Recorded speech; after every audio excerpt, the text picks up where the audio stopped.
Bem-vindos a este lindo vídeo, este lindo exercício de pintura com o Marco Álvares. É importante, antes da gente começar a explicar, que esse vídeo faz parte do nosso projeto Jornada, o nosso grupo de assinatura, onde 10 vezes por mês, pelo menos, a gente tem encontros com anfitriões, que são artistas, no caso, como o Marquinho, que eles promovem encontros com temas, né? No caso, esse exercício de pintura foi um desses vídeos que foi do Jornada e a gente resolveu disponibilizar para vocês. Essa gravação ela aconteceu em junho de 2019. E eu estou aqui com o Marquinho, né? Opa, achei que você não ia me apresentar. Olá! Quem que é Marquinho? Desculpa. Marco Álvares. Opa, sim, agora International Professional. Oh, yes, please. E aí, galera, também, tudo bom? Bem-vindos aí ao nosso videozinho de exemplo, né, de como é o Jornada. Importante falar que esse aí é um dos encontros que rolou lá em junho, como você disse, né?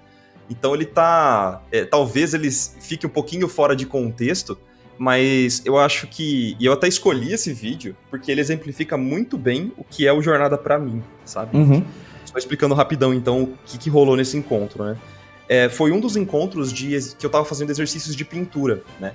E especificamente sobre simplificação tonal. Então, o que eu vou fazer ao longo desse encontro é basicamente estudar com a galera, sabe? E explicar algumas coisinhas que estavam na minha cabeça naquele momento, né? Falar um pouquinho sobre rotina, sobre estudos. E rotina é uma parada muito importante pra mim, principalmente nesse momento aí do vídeo, era muito importante pra mim estabelecer uma rotina, né? E até o Jornada me serviu muito pra isso, sabe? Então, todo encontro ali, toda semana eu tava estudando junto com a galera e tentando manter o foco nos estudos, não desviar muito, sabe? Então, tentar colocar um pouquinho dessa mentalidade pra galera, né? E hoje você já tem quase 50 encontros, né, Marco? Gravados. Pois é. E continuarei até me aguentar. Ai, que maravilhoso. Mas isso é porque eu tô no Jornada desde o comecinho, né? O projeto já tem bastante tempo. Mas, cara, eu acho que pelo menos 2 vezes por mês eu tô junto com o pessoal, né? Então a gente já passou por muita coisa ali. Fora esses exercícios de pintura que eram um pouco esporádicos, além desses com cópia de mestre, que no caso do Jim Cornell desse vídeo, também tiveram still lifes, tiveram exercícios de desenho, a gente estuda alguns livros de vez em quando, né? Então a gente já fez estudos de livros sobre character design, que é muito legal. A gente já fez estudo de figura humana, bem introdutório, né, com o livro do Steve Houston. A gente acabou de terminar um livro muito bom, que principalmente focado em quem está começando no desenho agora, né, que é o Perspective Made Easy, do Ernest. Então é um livro super introdutório para quem está querendo começar a aprender desenho agora, sabe? Então a gente, só explicando rapidinho, né? A gente lia alguns capítulos e se encontrava para discutir eles e para rever todo o conteúdo que a gente tinha estudado ao longo da semana. Então, cara, acho que foi uma experiência super legal, assim, eu gosto bastante de fazer esses estudos de livro. Ah, que maravilhoso. E, Marquinhos, quais são os seus planos aí para frente acabando esse livro? O que você pretende começar a fazer? Acabou de ser o último encontro do livro, então o que a gente vai fazer agora, basicamente, é colocar em prática tudo que a gente aprendeu. Então, os próximos encontros aí nos próximos meses, né, vão ser bem focados em exercícios de perspectiva, cenário, objetos em perspectiva, né? Nada muito teórico, vai ser bem mais prático, né? Então, uma coisa que é bacana é que eu pego bastante dos exercícios da galera também, para fazer uma correção, para ver onde cada um pode melhorar e tal. Então, funciona muito como um acompanhamento também do que a galera tem produzido, dá bastante dica de desenho, né? Eu tô gostando bastante de desenhar recentemente, então eu tento trazer essas coisas pro Jornada, sabe? Ah, que maravilha. Mas esse é o foco. Outras coisas que a gente pretende fazer também, que a gente já conversou, análises de artistas também, como se fosse o Iconic Spot que a gente fazia, só que por um tempo mais longo ali, estudando bem a fundo mesmo, colocando na prática os estudos dos artistas, de alguns artistas que eu considero grandes mestres. Então, isso também é um dos planos pro futuro, cara. Nossa, com certeza. E lembrando, né, ao longo desse vídeo que vocês vão assistir, as pessoas estavam assistindo ao vivo, Marco. Então, pode ser que de vez em quando você vai escutar o áudio de alguém, né? Quando você está dentro do grupo de Jornada, Jornada é totalmente online. As pessoas estão lá dentro da casa delas, na plataforma, no Zoom, todo mundo ali juntinho. Isso. E você pode parar a qualquer momento, você pode interromper o Marco, seja lá quem for, e perguntar alguma coisa, né? A ideia é realmente a gente se aproximar de uma maneira bem Única. intensa, né? E única, eu diria. Cara, é bem legal você ter falado isso, Rick. Eu até agradeço a galera que participou do vídeo aí. Muito obrigado. Se vocês apareceram no vídeo, por favor, manda um eu aí pra lembrar de quem tava junto nesse dia. Mas, cara, essa é uma grande diferença de outros métodos, assim, né? E grupos de estudo. Porque até eu tenho um pouco de costume de fazer live, principalmente no final do ano e tal. Mas a diferença, cara, é que a galera da live não tá junto comigo na sala, né? Conversando por voz e tal. É como se fosse um grande hangout mesmo, né? Os encontros do Jornada. Eu acho que esse é um grande diferencial. Então, não só comigo, né? Não existem encontros só comigo. Tem vários encontros também com o César Rosolino, com o Bragato, com a Úrsula. E além desses encontros ao vivo, que acontecem, que você pode assistir, os encontros ficam gravados numa biblioteca. Então, o Rick falou aí que eu tenho mais 50 encontros, quase 50 encontros. Todos esses encontros estão gravados, registrados, para se você assinar o Jornada, você tem acesso a eles, né? Não só os meus, mas de todos os outros anfitriões. Todos os encontros que aconteceram desde o comecinho, eles estão lá na biblioteca de encontros, cara. Tem muita coisa legal para você fuçar lá, tenho certeza. Ah, maravilha. Bom, vamos assistir o seu vídeo então? Simbora. Foi um bom garoto propaganda? Foi bom? Foi ótimo. Assine já o Jornada, venha conosco. Assine. E se preparem porque em breve vai ter encontros de outros anfitriões também aqui no YouTube. Yes. Fiquem ligados. Sem mais delongas, então, simbora nessa. Beijo, tchau. Beijo, tchau. Só para explicar então o que a gente vai fazer hoje, vão ser estudos de valor, algo que eu já fiz aqui no Jornada, se eu não me engano, tá? Posso não ter feito, posso ter falado que eu ia fazer e o pessoal escolheu outro exercício, o que acontece também.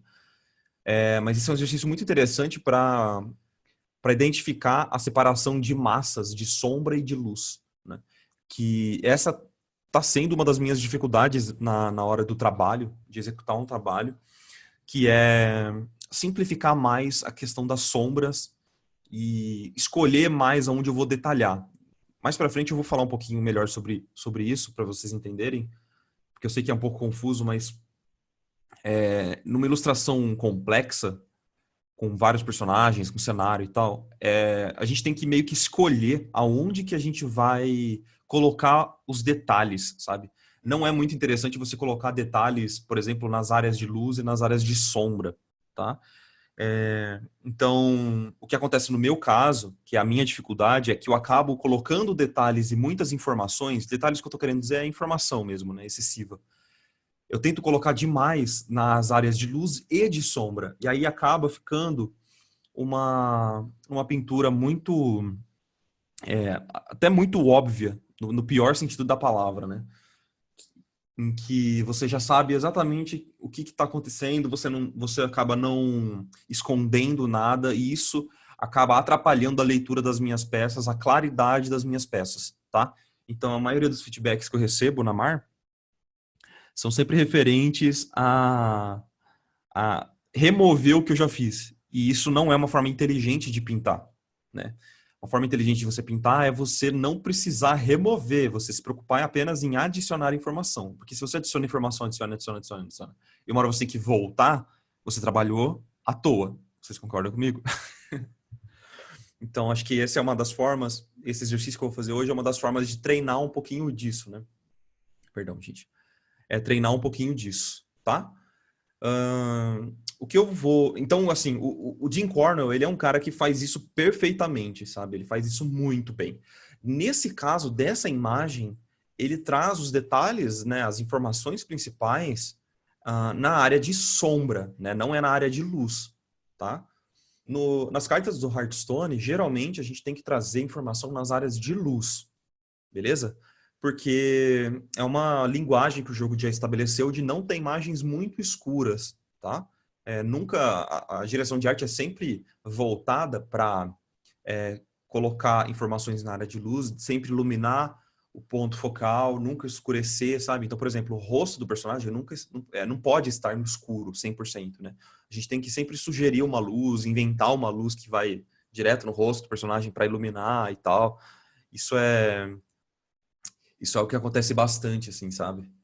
No Hearthstone. Deixa eu só desabilitar esse. Pronto. É uma curiosidade, né? Então, dependendo do projeto, você consegue até utilizar isso, mas no Hearthstone, por exemplo, não dá. Então, percebe essa imagem aqui do Dean Cornwell, como é interessante. Aqui nas áreas de luz, olha como ele utiliza pouquíssimas variações de valores.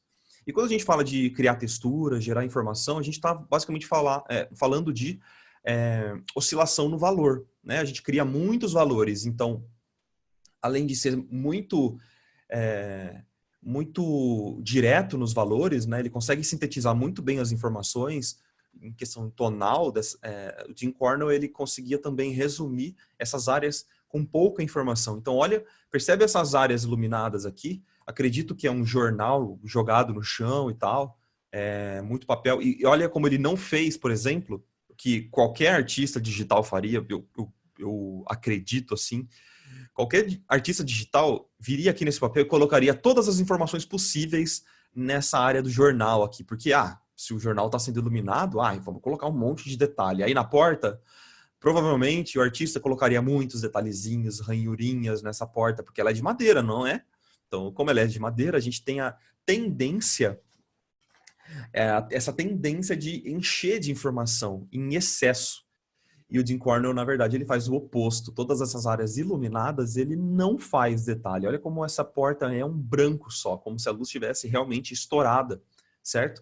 E nas áreas de sombra é onde ele cria mais a variação tonal e na transição de luz e sombra também, né? Mas percebe, então, como grande parte, por exemplo, da informação desse rosto, desse personagem, está na área de sombra, né? Ele não está sendo iluminado diretamente. A área do rosto dela com maior variação tonal é nessa área de sombra. Vocês conseguem perceber isso? Como essa parte iluminada é quase que uma mancha única, branca, e não tem muita oscilação de valor? Eu vou até jogar essa imagem no Photoshop para vocês entenderem o que eu estou querendo dizer. Tá? Isso aqui é só uma paradinha para a gente conversar mesmo.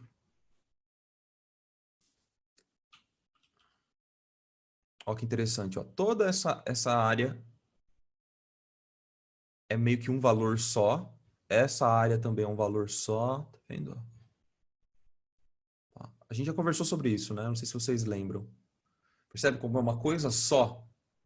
E nessa área de sombra é onde a gente tem uma transição suave dos tons, né? Então a gente percebe que ele se preocupou bastante em fazer essa transição do rosto dela para dar bastante forma.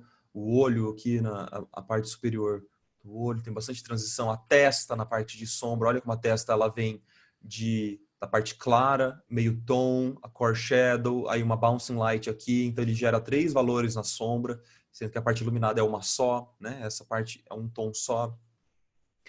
Boa, o Ayan disse ali muito bem, né? O vestido. Claro que essa aqui é uma reprodução fotográfica dessa imagem, né? Eu não sei exatamente como é essa imagem original, mas se a gente vê de longe, é essa que a impressão disso que importa. Olha como é basicamente 2 tons dividindo esse vestido, né? Esse caso aqui, ele nem colocou tanta informação na sombra também, mas olha que legal que é isso aqui. Um shape só de cor, né? De branco. Ó, tá vendo? E aí aqui na parte de sombra a gente tem uma graduação tonal um pouco melhor definida. Ó, a gente tem as dobras aqui do tecido dela e tal. E nessa área de luz aqui a gente tem muito pouco. Na área de sombra que a gente tem esse tipo de informação, né? Claro que em alguns momentos escapa, né? Porque isso não é uma regra, é só uma questão, acredito, de melhorar a leitura da imagem, né? Isso aqui foi uma decisão super consciente. Então, para a gente não se prender muito nessa imagem específica do Dean Cornwell, a gente pode procurar esse mesmo elemento em outras imagens, né? O Dean Cornwell, ele é muito bom ele é muito bom para vocês pegarem para estudar, porque ele conseguia separar claramente assim essas áreas de sombra e de luz, tá?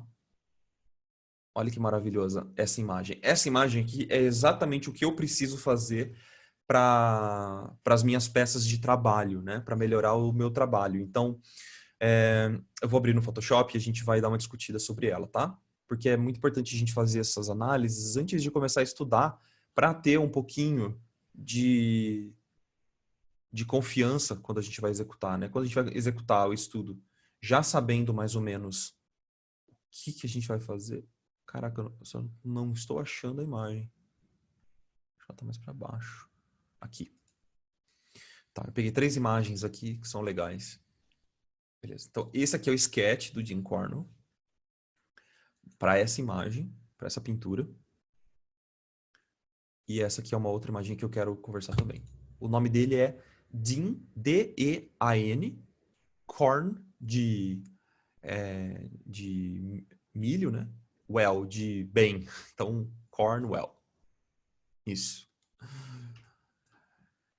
Então, nessa imagem aqui, galera, saca só exatamente aquilo que eu estava falando de jogar os detalhes para a área iluminada. Detalhes entre muitas aspas, tá? Não estou querendo dizer que eu vou encher de textura. Eu estou falando de criar mais variação tonal, ok? E mesmo quando eu falo variação tonal, eu não estou falando que eu vou usar todos os meus valores possíveis e imagináveis aqui, tá? Eu estou falando de uma variação um pouco maior do que eu utilizo nas sombras, tá? Mesmo assim, eu vou tentar ainda segurar um pouco a mão nessa questão, beleza? Então, saca só que interessante, né?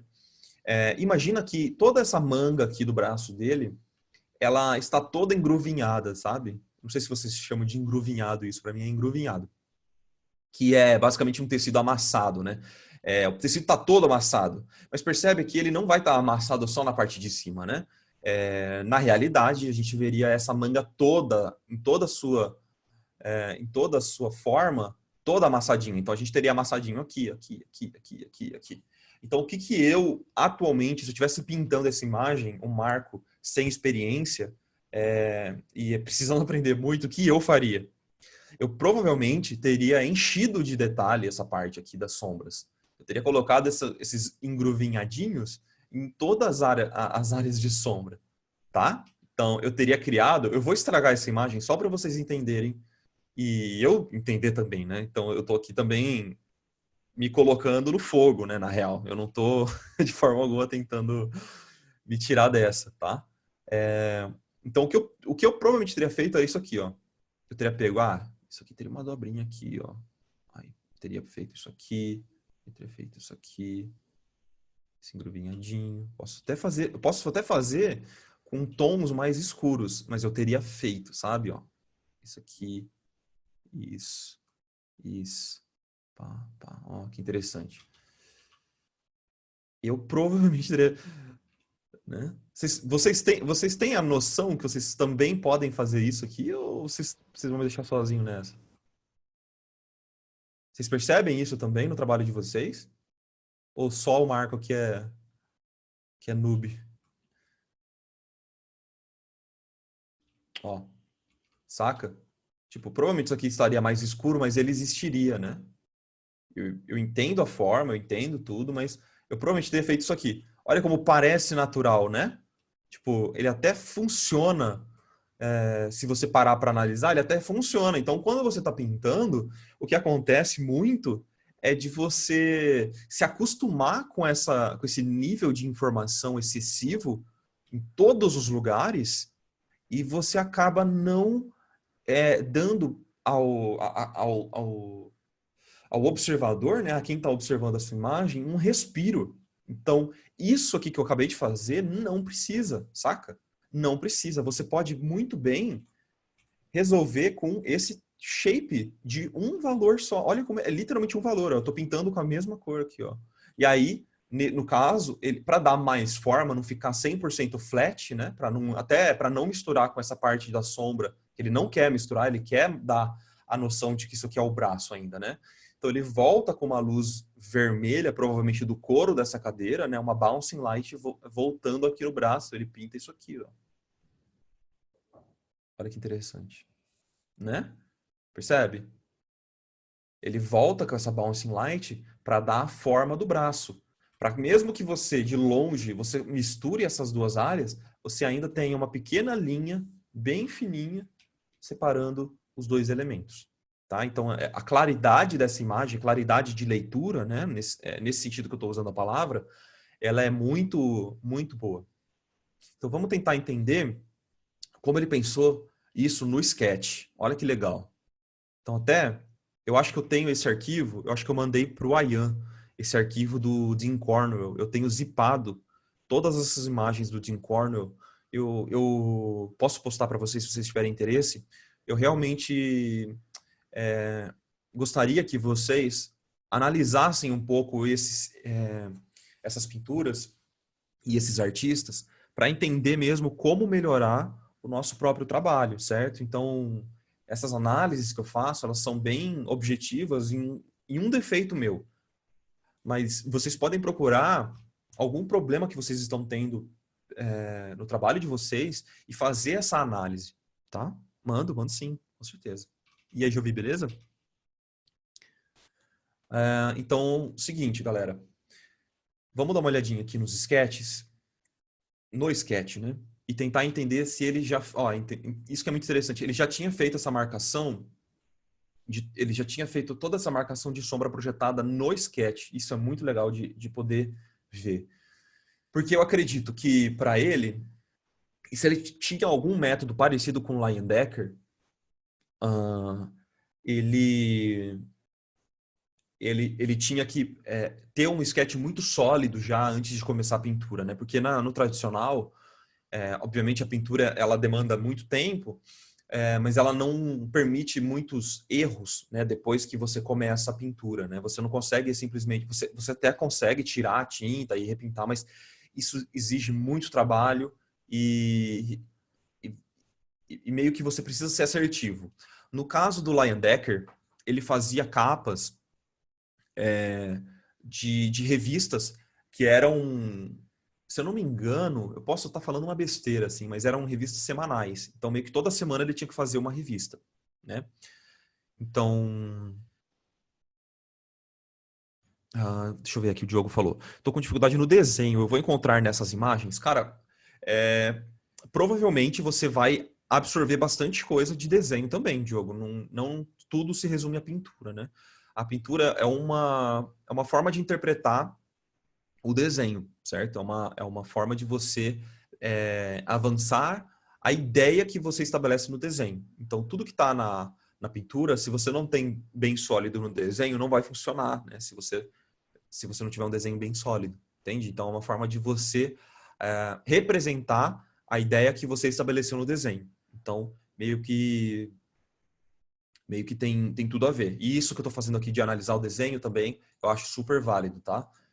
Enfim, só para a gente recapitular então. É muito interessante de ver que o Dean Cornwell ele já fazia toda essa análise de projeção de sombras, de Terminator, que a gente já falou bastante, né? Ao longo dos encontros. Ele já fazia toda essa projeção de sombra aqui, ó, olha que interessante, até na cadeira, né? E algumas coisas ele acabava representando de forma bem marcada aqui, só que na pintura ela era bem mais sutil, tá vendo? Como aqui a gente tem a sombra projetada, mas não tem aquela outra, esse outro shape aqui que era bem forte, né? A core shadow que ele tinha marcado, olha que interessante como ele marcou essa core shadow aqui, ó. Tá vendo? No desenho ele marcou e na pintura ele fez muito suave. Ela existe aqui, ela está aqui, mas é de uma forma muito mais suave, né? Ele não fez dessa forma que ele reproduziu no desenho. E no braço ele marcou muito bem esse shape, né? Ele conseguiu separar certinho essa forma da sombra no braço, na mão. Ele já deixou tudo isso bem marcado. E, claro, ele não deve ter adivinhado tudo isso aqui. Com certeza ele utilizou algumas fotos de referência, provavelmente ele utilizou modelos, né? Eu sei do processo do Leyendecker, não posso falar do processo do Dean Cornwell porque eu nunca li a respeito dele especificamente, mas eu sei que para o Leyendecker ele se utilizava muito de modelos. Mas uma curiosidade para vocês. O Leyendecker, ele pegava os modelos, colocava na pose que ele precisaria reproduzir. Deixa eu só mostrar o Leyendecker, só para vocês entenderem de quem eu estou falando, para quem não conhece, tá? Então vamos lá. Esse aqui é o J.C. Leyendecker, que ele é um cara que foi um dos grandes ilustradores, assim, na minha opinião, né? Americanos, que definiu o rosto do homem moderno, digamos assim, né? Aquele aspecto publicitário do homem moderno, foi ele que definiu. A história de vida dele é incrível, assim, até a gente pode conversar sobre isso alguns dias. É, porque, enfim, eu não vou entrar nesses detalhes, mas é muito legal. Ó, The Saturday Evening Post, então era realmente semanal. Era essa aqui, as capas que ele produzia, né? Então, assim, vamos supor essa imagem aqui, que era a capa ali da revista semanal. Ele tinha uma semana para produzir e ele contratava um modelo, provavelmente ele colocava alguma roupa parecida com isso, não necessariamente era a mesma roupa, mas ele colocava o modelo nessa pose, pedia para o modelo ficar posando e ele desenhava a partir do modelo vivo, certo? Já com esse instrumento, provavelmente, tudo certinho. E ele fazia muitos estudos, então ele fazia várias cabeças, poses diferentes para as mãos, para o braço, tal, tal, tal. Depois de um tempo, depois de muitos estudos feitos, ele pedia para o modelo ir embora e tal, e ele continuava os desenhos, agora utilizando os próprios desenhos que ele tinha feito a partir do modelo como referência. Então, isso aqui, a referência disso aqui era um desenho que ele tinha feito. E o desenho era feito a partir de outro desenho que daí foi feito a partir do modelo. Então, tem muitas sequências de desenhos para chegar nessa arte final. Por isso que ele consegue fazer um tecido estilizado dessa forma, né, com uma simplificação de forma tão grande e tão bem planejada como essa, porque ele se debruçou nesse desenho durante vários esquetes, né? E ele não se atentou exatamente apenas a reprodução do que existia na vida real, né? Nas fotos e tal, no modelo. Ele particularmente não trabalhava muito com foto, né? Era mais com modelos mesmo. Mas vocês entendem a importância de fazer vários esquetes antes de chegar na peça final? Vários estudos para que uma ilustração seja feita? Isso aqui é muito legal para vocês observarem isso. Beleza? A gente pode até achar outros exemplos aqui. E tem se eu não me engano, tem uma imagem. E aí a gente vai entrar num mar de imagens aqui. Eu tenho o livro do Leyendecker, tá? Então, as coisas que eu tô falando, eu lembro de ter visto no livro. Aqui, ó. Tá vendo? Isso aqui que eu tô falando, ó. Quando ele vai fazer o menininho, ele faz vários tipos de mãos, aproveitando o modelo, certo? E depois que ele vê que o modelo vai embora, porque não dá para ele pagar provavelmente muito tempo do modelo, né? Ele tem poucas horas ali para trabalhar com aquele modelo, ele faz os estudos que precisa a partir da vida real, e depois ele faz vários outros estudos do que ele já fez. Então, como eu posso, por exemplo, melhorar o gestual dessa mão? Será que se eu colocar ela mais para cima vai ficar melhor? Em outras imagens, ele já até testa em questão da pintura, né? Testa a cor. Pô, e se eu usar mais cinza, e se eu usar mais vermelho? Eu vou achar aqui, pessoal, rapidinho. Isso, são estudos também. Olha que legal, né? Ó, o sketch que ele fazia, bem simplificado. Então, quanto mais você redesenha a mesma coisa, mais simples você consegue deixar, tá? Fica claro isso que eu falo para vocês? Então, se vocês fizeram uma thumbnail para uma arte que vocês estão fazendo, tenta redesenhar essa thumbnail mais de uma vez. Tenta fazer mais umas 2 vezes, prestando atenção no seu próprio desenho, em como melhorar o seu próprio desenho. E aí, em desenho, quando eu falo isso, eu estou querendo dizer também questão de valores, questão de simplificação tonal. Isso aqui que ele fez, que a gente estava falando da manga do braço dele, desse personagem aqui, certo? Eu queria só achar uma última imagem que eu acho muito legal do Leyendecker, mas é muito difícil porque são muitas coisas. Nossa, isso aqui então ferrou. A mesma imagem.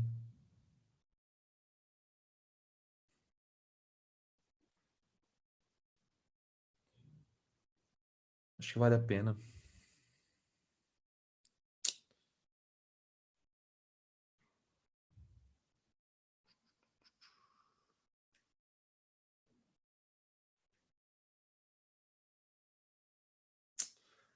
Cara, isso aqui é muito legal de ver. É a mesma imagem de duas formas diferentes, né?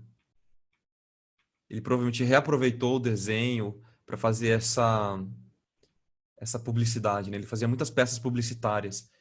Ele fez ele fez muitas peças publicitárias. Quando eu falei para vocês lá de que ele meio que moldou a imagem do homem moderno, né? Do a figura do macho moderno, digamos assim, né? Era para essas peças publicitárias. Ixi, meu programinha aqui travou. Mas é para essas peças publicitárias que vendia esse colar que você usava por cima da camisa, certo? Então, ele ficava com uma gola bem forte assim e tal, né? É uma imagem muito forte dos publicitários que a gente tem hoje em dia, assim, do auge americano ali dos anos 1900, né? Eu, infelizmente, não estou achando os estudos que eu queria mostrar para vocês, galera.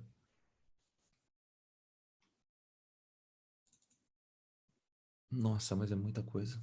Enfim, depois qualquer coisa eu mando para vocês. Acho que isso aqui são estudos também, ó. Ó que legal. É o personagem mais de costas, ele um pouquinho, um pouco mais virado, né? Muito legal. Teste de cor, de acabamento, né? Então, nossa, meu programa tá uma beleza hoje. Tá travando pra caramba. Aqui, achei. Eram essas imagens que eu queria mostrar para vocês. Então, eu vou trazer pro Photoshop.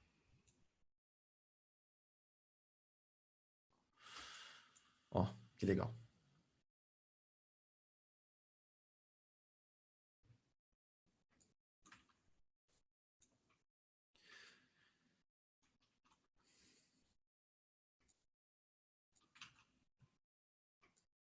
Tudo isso aqui são estudos, tá? Que foram utilizados depois em peças finais ou não. Eram só imagens que acabaram não dando em nada e tal. Mas, ó, testando com luva, sem luva, gestual dos dedos, os dedinhos um pouco inclinados. Então, provavelmente, o que aconteceu é que, vou chutar bastante, né? Mas pelo que eu já estudei do Leyendecker, ele provavelmente fez essa mão baseado, sei lá, no modelo ou no primeiro desenho que ele fez do modelo, né? Então, ele coloca... Deixa eu criar uma layer nova. Então, ele coloca, por exemplo, essas dobrinhas aqui na mão, né? Aí ele fecha aqui e tal. Só que ele deve ter percebido que isso aqui, todas essas dobras são excessivas para mostrar, para passar a informação que ele queria passar. Então ele provavelmente aqui testou com duas dobras, com menos, sabe? Deixou essas linhas um pouco mais retas. Ele pegou esse shape aqui e fez um pouquinho mais reto. Toda essa dobra do dedo aqui forma uma grande área branca, né? Também meio desnecessária. Ele encurtou isso aqui nessa outra imagem, nesse outro estudo. Né? Ele meio que simplificou. Percebe como essa versão da imagem ela é mais simples e meio que é a mesma coisa dessa outra? Isso é bem interessante, né? Beleza. Então, para chegar num resultado assim, pensem que são vários estudos, são várias são vários desenhos, né, para chegar a várias formas de simplificar pensamento em cima do seu desenho, debruçar sobre ele mesmo para tentar trazer ele da melhor forma, beleza? Eu vou pausar aqui rapidinho o share. Eu preciso fechar esse programa que eu acho que ele está travando meu computador um pouquinho.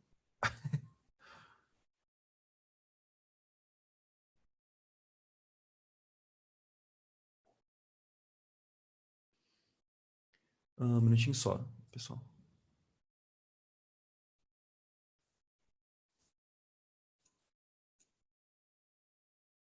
Beleza.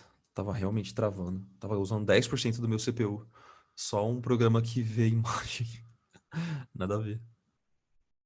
Beleza. Estão vendo aqui meu mouse de novo, né?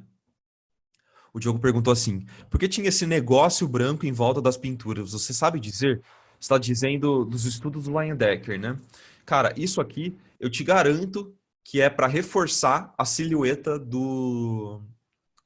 a silhueta final aqui do estudo que ele fez, tá? É para enfatizar e reforçar e até recortar, para usar bastante ars, a silhueta. Então, imagina que ele pintou isso aqui primeiro, né? Aí vazou algumas pinceladas para fora e tal, né? E para ele reforçar e recortar, né? Usar como um recorte, ele volta com um branco e pinta aqui como se fosse, né? A silhueta dele, né? Reforçando bem a silhueta aqui do personagem, tá? É basicamente para isso que ele devia fazer isso, tá? E claro que tem o fator estético, né? Quando você coloca esse fundo mais claro do que o papel que parece ser meio tom, ou só um papel mais velho mesmo, que dos arquivos aí que acharam do Landecker. Mas quando você coloca o branco, ele destaca muito mais a silhueta do seu desenho, da sua pintura. Certo? Perfeito, pessoal.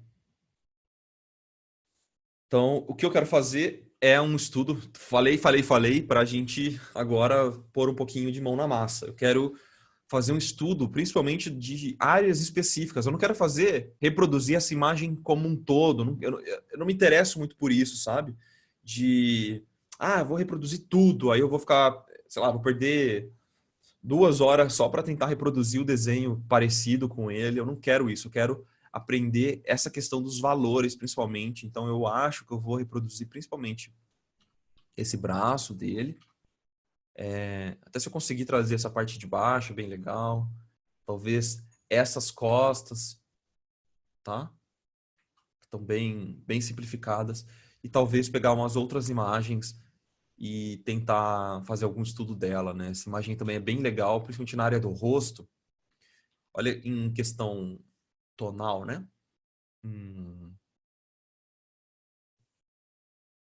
Aqui, ó, em escala de cinza.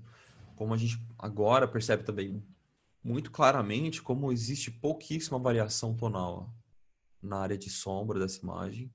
A gente tem essa região aqui com o mesmo valor e toda essa outra área aqui, ó, uma coisa só. Então, meio que na sombra, a gente tem, vou chutar, uns 3 valores, sem contar o branco do olho. Uns 3 valores nessa área toda de sombra, né? Tem pouquíssima transição, como temos aqui na área de luz, né? Então, na área de luz, a gente tem essa parte branca, a gente tem o cinza, cinza médio, cinza escuro, né? Tem todas esses recortes, o olho, também tem aqui essa parte, tudo isso aqui, ó, várias forminhas menores, né? Percebe? Mesmo assim é simplificado, né? Que é muito legal o trabalho dele. Ó, sombra aqui, o highlight, tá? Muito bom, né? Eu queria muito tentar trazer algum dia esse tipo de qualidade para minha pintura.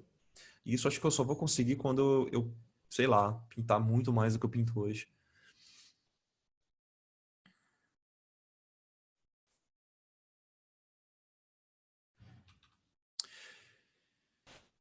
O Diogo falou como a borracha retocando quando sair da linha. Basicamente, se no desenho você tivesse extrapolado um pouco algumas regiões e voltasse com a borracha ali só para fazer um recorte melhor. Exatamente isso. Tá, eu vou fechar essa imagem aqui do desenho. Tá, essa aqui. Essa imagem também é bem legal, a gente pode pegar ela para fazer uns estudos, principalmente da roupa, né? Então, como eu já falei para vocês, tentem separar essa questão de luz e sombra na imagem de vocês. Tentem imaginar o que está iluminado e o que está em sombra. Baseado nisso, escolhe. As coisas mais importantes estão na parte de luz ou na parte de sombra da sua imagem. Se as informações relevantes, se as partes principais da sua imagem estão na parte de luz, então tenta fazer isso que eu falei de tirar um pouco de informação das áreas de sombra, de simplificar um pouquinho, né?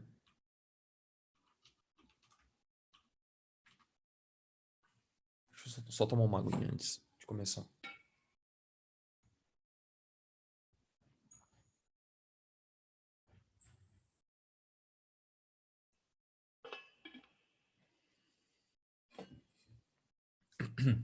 Beleza. Então, de novo, a minha ideia aqui não é fazer um desenho muito perfeito, é só ter uma estrutura para que eu possa conseguir reproduzir essa questão tonal sem necessariamente me perder muito nas regiões. Então, se eu tiver só uma, uma estruturinha básica, assim, já me ajuda bastante, tá? Então, de novo, eu não quero reproduzir perfeitamente o desenho. Eu vou usar um esquema de 10 valores, tá? Por isso que eu coloquei aqui embaixo essa barrinha de 10 valores de 0 a 10, a 100%, né? Eu literalmente vim aqui no Lab Slider, e coloquei 0, 10, 20 e fui aumentando e fui preenchendo esses quadradinhos para fazer essa barrinha. Tá? Se vocês tiverem preguiça, eu posso mandar isso para vocês. É uma parada que é legal para usar nos estudos. Tá?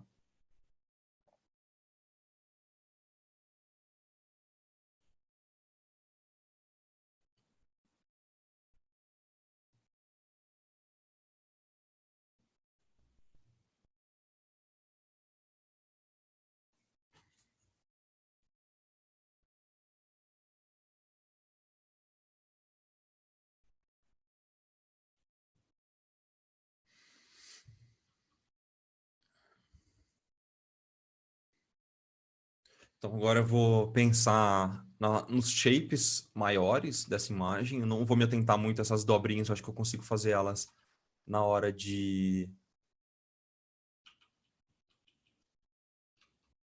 da pintura, né? Mas eu preciso, antes só de começar a pintura diretão, eu preciso só estabelecer aqui o que eu vou... Quais são as áreas grandes, as áreas menores.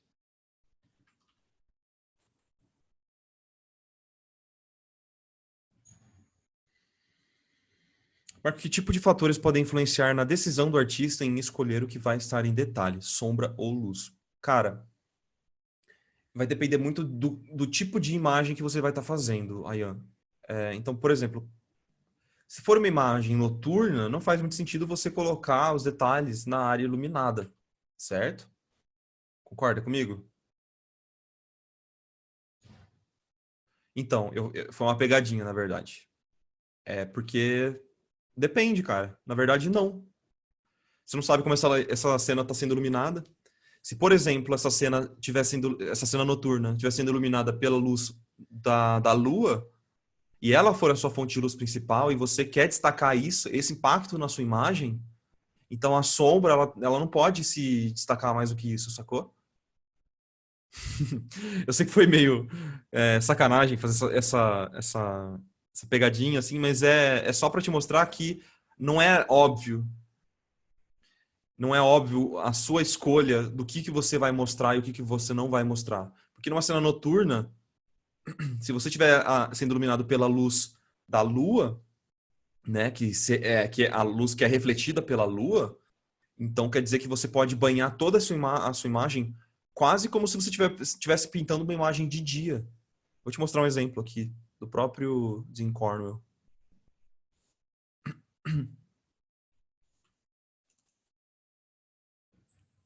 É só para mostrar para vocês, galera. Ó, isso aqui é uma cena, pode ser considerada uma cena noturna, certo? Mas a luz principal dessa imagem é muito forte, então a, os detalhes não necessariamente estão na sombra, né? Só porque é uma luz, uma parada noturna. Na verdade, é essa que até mistura, né? Mas os detalhes estão na maior parte da imagem na luz, mas no rosto, olha como o rosto está em sombra, mas ele coloca o detalhe na sombra, ele inverte aqui no rosto. Sacou? O que eu quero dizer para vocês é que isso não é uma regra, isso é uma decisão artística. Não existe regra em arte, eu já falei isso para vocês. Então, eu não consigo falar uma regrinha para vocês. Eu posso te mostrar situações e muito provavelmente eu vou contradizer aquilo que eu disse para vocês agora mesmo. O ensino de arte é difícil assim, sabe? Ó, uma cena noturna do Cornwell. Essa aqui, por exemplo, é uma cena que toda a imagem, as informações da imagem estão em sombra. Então, olha, o rosto desse personagem como está todo em sombra e a gente tem informação nele, né? E aí, no caso, a parte iluminada, é que assim, a parte iluminada que eu tô querendo dizer é a parte com a luz mais forte, tá? É essa ring light que está estourada, ela não traz tanta informação na ring light. Mas claro que para a gente ver esse rosto na sombra, ele tem que ser iluminado de alguma forma. Isso eu não quero confundir muito vocês, mas obviamente, para a gente enxergar alguma coisa de noite, a gente tem que ter um pouco de luz. Se não tiver nenhuma luz, a gente não enxerga nada. A gente só enxerga porque tem luz. Mas ela pode ser bem fraquinha, como nesse caso aqui. Então é uma luz bem fraquinha, provavelmente, sei lá, da lua que está batendo no rosto desse personagem e iluminando ele, tá? E então é isso. Se tiver ausência de luz, se não tiver uma informaçãozinha de luz, quer dizer que a imagem é preta, porque a gente não vai enxergar nada, sacou?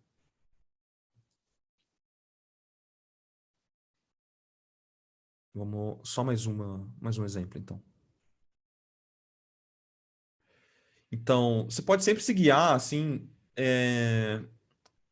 de usar isso como contraste. Então, se você percebe que que a imagem vai ficar melhor na área de luz, então você tende a simplificar a sombra. Se não o oposto. Às vezes você quer fazer o rosto de todos os seus personagens na sombra e você vai precisar, para você mostrar isso, você vai precisar colocar informação nessa sombra para você entender que é um rosto, certo? Então, nesse caso, que é esse caso, exatamente esse aqui, é interessante que se tiver luz, ela seja uma luz mais estourada, que não mostre muita informação na luz mesmo, entendeu? Como se você estivesse compensando em questão na fotografia, como você disse, né? Como se você estivesse compensando ali a abertura da câmera, né? Para trazer detalhes na sombra e aí a luz estoura um pouquinho, né? Mais ou menos essa a lógica, tá?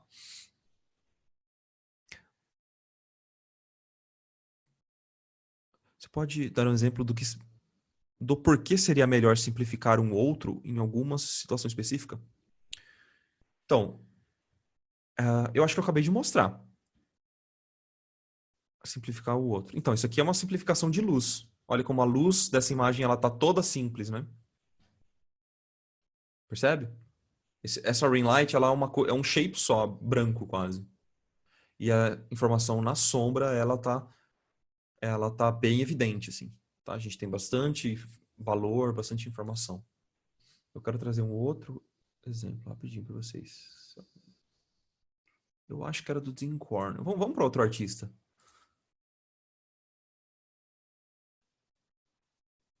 Vamos para o Mid Sheffer, que ele também é muito bom.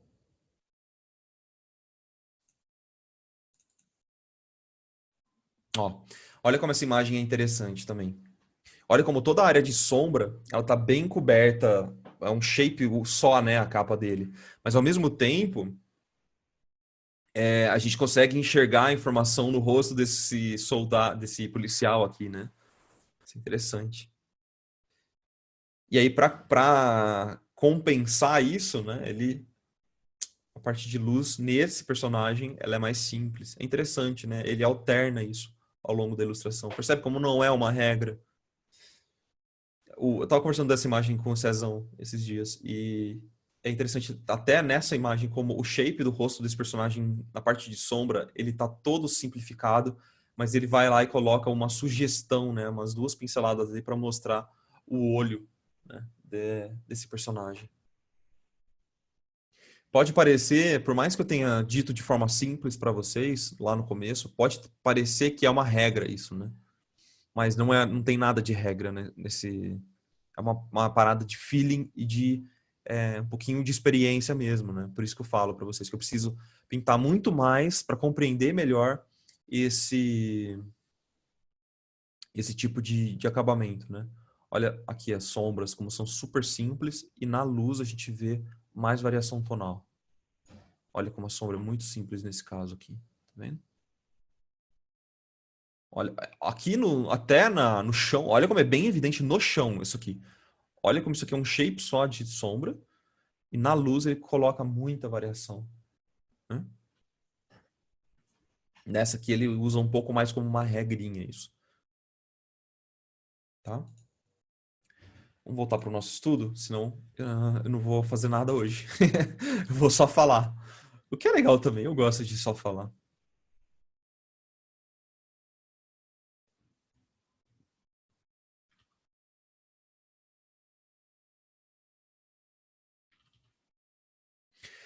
Não precisa pirar muito nisso, sabe? É mais uma parada de vocês perceberem que vocês não precisam colocar detalhe em todo desenho, né? Toda ilustração vai ser detalhada pra caramba,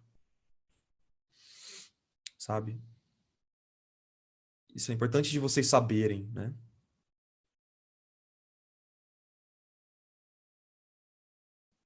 Então, é meio que isso, tá? Cara, e até eu queria puxar um assunto com vocês sobre exatamente isso que a gente estava conversando sobre ah, as regrinhas, né?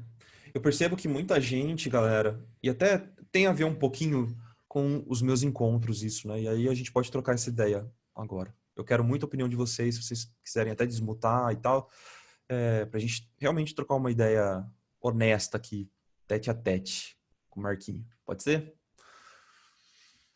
Seguinte, essa parada de regras é algo que a gente busca, né? A gente busca em tudo, tá? Não é exclusivo de arte, mas como a arte é algo que eu consumo o tempo todo, é uma parada que eu percebo muito da...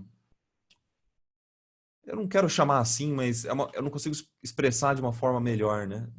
Mas me desculpem se eu ofender alguém, assim, mas da nova geração de ilustradores, assim, sabe? Eu percebo que muitas pessoas, principalmente quem está começando agora, quer evoluir muito, muito, muito rápido.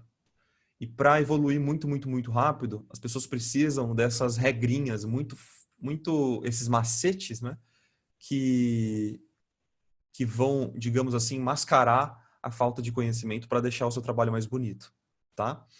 Eu aprendi uma palavra recentemente e eu queria compartilhar ela com vocês, né? Eu acredito que algumas pessoas já sabem, mas eu vou assumir que nem todo mundo sabe o que significa ela. Ela tá até aberta aqui desde o começo da nossa live, que é panaceia. Não sei se todo mundo já ouviu falar de panaceia, mas ela é basicamente um termo utilizado aqui, né? O termo panaceia também é muito utilizado com o significado de remédio para todos os males, tá? Remédio para todos os males. Aí, quando eu conheci essa palavra, eu fiquei pensando bastante, assim, sabe? E associando isso com o que a gente busca, e principalmente com o que eu vejo muito dos estudantes de hoje buscando. Eu percebo que muitas das pessoas buscam por essa panaceia na vida, na vida, nos estudos, né? E desculpa falar, assim, ser muito, muito, muito honesto, mas isso é uma ilusão completa, sabe? Eu percebo que as pessoas buscam por uma ilusão de que elas não vão precisar se dedicar e ralar bastante, elas vão descobrir apenas um macete e elas vão viver desse macete pro resto da vida, sabe? De que esse macete vai fazer um trabalho por elas, sabe? Por que eu tô falando isso? Porque os meus encontros, eles, uma hora ou outra, eles vão acabar sendo repetitivos, né? E eu percebo que algumas pessoas não gostam muito de encontros repetitivos, né? Porque querem coisas diferentes, querem coisas legais e tal. E eu acho que, infelizmente, eu não vou conseguir fazer isso por vocês, né? Eu tô falando isso porque eu li um dos feedbacks, assim, sabe? Sobre o jornada e tal. Nem convém aqui estender sobre isso, mas eu queria deixar muito claro assim para vocês que desenho e pintura e tal é um exercício de repetição dos fundamentos. Não tem muito mais além disso, sabe? A gente sempre vai voltar, independente do que a gente está estudando, a gente vai sempre voltar nos fundamentos. Então, eu não quero frustrar ninguém assim, mas a real é que é repetitivo mesmo, sabe? Eu acho até válido fazer encontros de certa forma repetitivos e falando as mesmas coisas, porque o desenho e o estudo de arte, ele é repetitivo pra caramba, assim, sabe? A gente tem que martelar algumas coisas na nossa cabeça, sabe? Que eles vão voltar sempre, até o fim da nossa vida profissional, digamos assim. Então, eu queria muito que vocês entendessem isso, né? Claro que não é para todo mundo isso, mas eu queria muito que vocês entendessem que a panaceia, que é o remédio para todos os males, que no meu caso aqui para o estudo de arte seria um macete que vai resolver todos os meus problemas, sabe? Ele não existe, sabe? A gente só vai melhorar se a gente praticar pra caramba. Essa é a única conclusão que eu cheguei na minha vida. E não tem outro jeito da gente melhorar o nosso trabalho, sabe? Eu acho que o Jornada ele serve muito bem para unir artistas com o mesmo interesse e, e se juntar para essa motivação mútua, sabe? Então, os meus estudos aqui que eu tenho feito, eles obviamente são parte dos estudos que eu faço no meu dia, né? Eu estudo muito, muito, muito mais do que vocês veem eu estudando aqui, né? Porque eu quero melhorar meu trabalho. E eu gostaria, do fundo do meu coração, de ver, não necessariamente nos exercícios que eu passo para vocês, mas eu queria muito, muito, muito ver mesmo esse empenho vindo de vocês que estão estudando também, sabe? Então, tipo, eu sei que eu não conheço a realidade de todo mundo, mas eu queria muito que vocês colocassem isso na cabeça. Uma hora ou outra vocês vão precisar colocar. Se vocês querem realmente viver de desenho, viver de arte, vocês vão precisar colocar isso na cabeça. Que o estudo de arte, ele é repetição e vocês vão precisar fazer bastante disso, sabe? Não tem como melhorar e trazer isso para a sua vida de verdade, né? Tô falando de verdade mesmo, assim. Para quem realmente deseja viver disso algum dia. Não tem como você trazer isso só um pouquinho para sua vida, saca? Você precisa estudar isso sempre, com frequência, todos os dias, se possível. Não precisa encanar, ficar loucão e abandonar tudo da sua vida, mas você precisa encaixar esse tipo de estudo na sua rotina, saca? Então, se alguém puder me dar algum feedback, assim, eu sei que não é todo mundo que pensa dessa forma que eu falei, né? Eu sei que não são vocês, porque eu percebo que tem pessoas que estão aqui toda semana, sabe? E não é de forma alguma para vocês, mas eu vejo muita gente procurando soluções fáceis, cara, e isso me deixa muito deprimido, de verdade. Porque não é fácil de jeito nenhum, saca? Ô, Marco, Oi? mas eu acho que isso que você está falando é muito uma coisa também da geração de agora, do imediatismo, sabe? Eu Sim. vejo as pessoas mais velhas, não mais velhas tipo 60 anos, mais velhas 30 anos para mais, assim, nessa faixa, elas se empenham mais e elas têm menos dificuldade de entender esse fato da panaceia do que as pessoas mais novas. Uhum. Então, eu acho que isso acaba influenciando bastante nos estudos das pessoas também. É verdade, Isa. E, tipo, eu não acho que isso é um demérito, necessariamente, essa questão do imediatismo, né? Eu acho que se a gente parar para pensar bem, assim, a gente vai encontrar benefícios desse imediatismo, né? De alguma forma ou outra. Eu não gosto de ser a pessoa que vai só falar, é culpa dessa juventude, sabe? E eu entendo o que você quer dizer. Eu concordo com isso, né? Mas eu acho que esse é um dos lados negativos, né? A gente não pode esquecer que tem lados positivos também, mas a gente precisa entender que isso existe, sabe? Eu queria muito tirar esse elefante da sala. Eu sei que pode não necessariamente existir na cabeça de vocês, mas eu não ia me sentir satisfeito se eu não conversasse isso com vocês, sabe? Principalmente porque eu descobri essa palavra recentemente, eu queria muito externalizar isso que eu tenho refletido mesmo nos últimos tempos, sabe? Eu fiquei pensando bastante quando eu, eu li o significado de Panaceia e procurei um pouquinho e ela existe em várias mitologias, né? Para mim fez todo sentido, saca? Para mim fez todo sentido. Tipo, faz sentido para vocês também? Faz sim, velho, com certeza.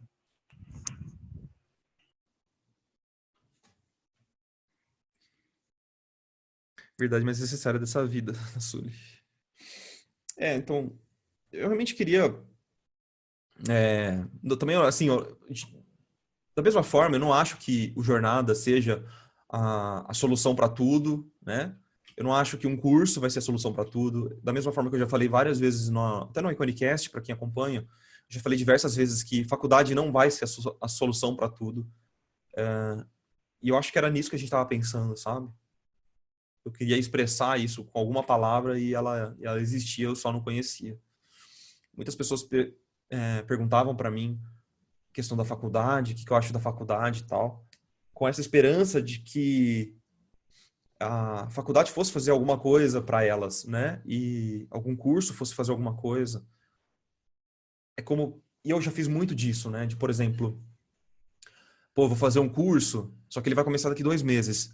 Até lá, em vez de me preparar, de já ir estudando, de já ir aquecendo e tal, o que eu fazia era, eu ficava esperando o curso acontecer para que ele resolvesse os meus problemas.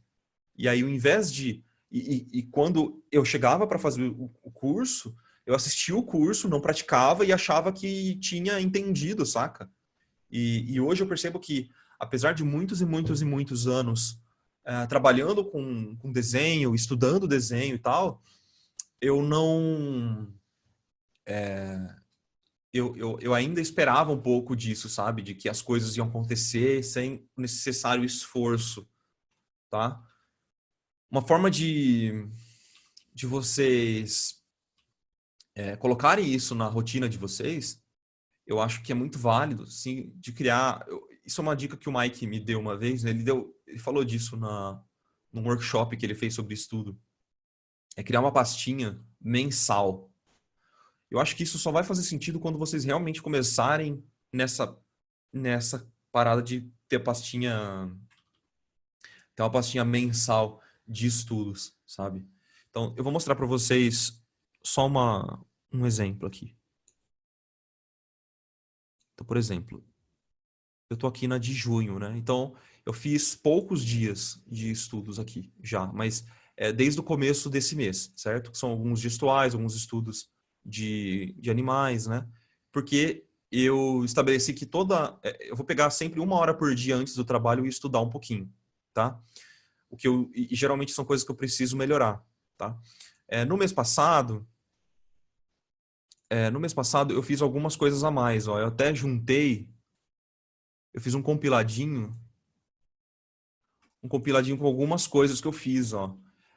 Faltam algumas coisas do Jornada, mas tem alguns testes de pintura que eu fiz com o desenho do Rafa, testes de 3 tipos de pintura do mesmo desenho. Eu estava querendo melhorar algumas coisas, alguns estudos de valores, que nem esse que eu estou fazendo hoje, outros estudos, alguns desenhos de animais, que é uma coisa que eu preciso melhorar, eu gosto bastante de estudar.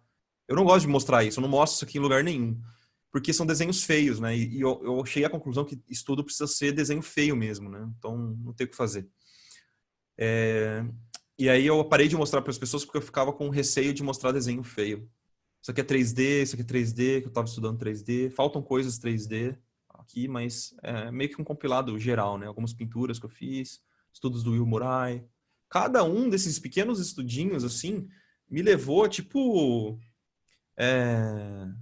levou, tipo, 1 hora para fazer isso aqui, sabe? Cada coisinha pode parecer muito simples hoje, mas eu sei, cada uma dessas paradinhas eu sofri bastante para fazer, saca? Não foi fácil.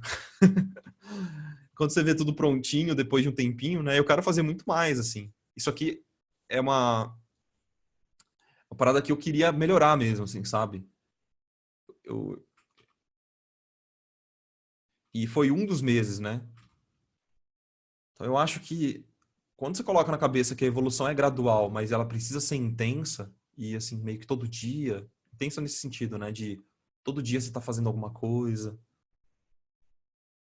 Eu acho que as coisas vão ficando mais fáceis, né? E, e esses estudos eu faço 1 hora antes do trabalho, mas eu não faço sozinho, né? Porque eu acho que se fosse sozinho também eu não ia conseguir fazer. Eu não ia ter esse compromisso. Então o que eu fiz foi firmar o compromisso com o César e com o Henrique. Então toda manhã a gente se reúne, pelo menos 1 hora por dia, para a gente estudar. Cada um estuda a sua coisinha, mas esse tipo de coisa, de encontro, né, firmado, a gente tem horário para fazer. ah, isso facilita bastante, porque você tem um compromisso com outras pessoas, não só com você mesmo. Porque aparentemente, no meu caso, firmar um compromisso para algo que era importante só que era importante para mim, não era o suficiente, por mais bizarro que isso pareça. Algo que é importante, que é super relevante para minha vida, eu não levo a sério. Mas quando eu marco com outras pessoas, aquilo eu começo a levar a sério. Tipo, não tem lógica isso, né? Mas o nosso corpo, ele vai sempre achar desculpas para não fazer o que a gente não quer fazer. Então, você acha que eu vou levantar cedo para estudar? Não, cara. Você vai ficar dormindo nesse friozinho ainda, uma delícia. Ah, espero que, não sei, eu espero ter inspirado alguma coisa assim em vocês, sabe? Eu realmente queria muito, muito ver uma alta produção de vocês, principalmente que eu sei que tem uma galera que não trampa assim, sabe? Eu sei que tem muita gente que trabalha e tal, mas tem uma galera que não trampa, que só estuda. Só que você tem o tempo todo do mundo para fazer e aí você acaba sempre enrolando, postergando, colocando coisas que não são prioridade como prioridade, como jogar.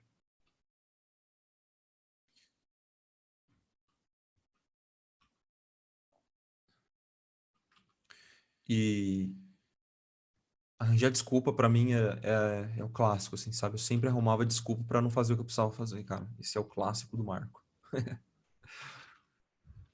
Só de curiosidade, nessa pasta de estudos você salva os estudos em PSD ou diretamente em JPEG? Pedro, eu salvava PSD, mas eu comecei só a jogar um JPEG mesmo e dane-se, sabe? Só isso.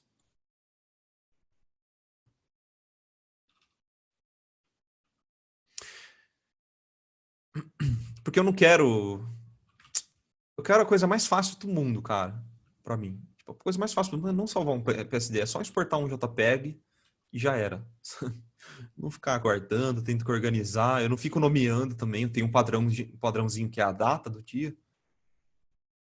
Eu faço mais de um estudo por dia, que acontece. Eu coloco um A e B na frente e já era, sabe? Não vou ficar pensando. Quanto mais você pensa nas coisas, mais você perde tempo. Pensar nessas. Ai, como é que eu vou nomear agora? Nossa, preciso de um padrão bonito para o meu arquivo. Preciso de um fundo aqui para fazer o desenho. Aí tem que ser um papel um pouco amassado para dar textura para eu lembrar que eu tô... Não, só vai lá e estuda.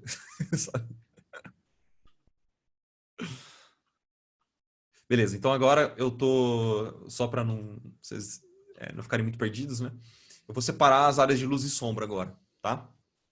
Então, peguei aqui um valor mais escuro, não necessariamente vai ser o valor final, e comecei a blocar a sombra. Então, eu estou unificando toda essa parte de sombra que já está unificada, então já facilita bastante o meu trabalho. E vou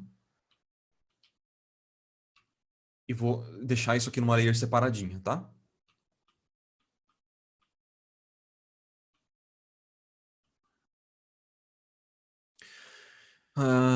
Sonho mesmo. Chegamos cansadas, abre o Photoshop e bora lá, né, Joey?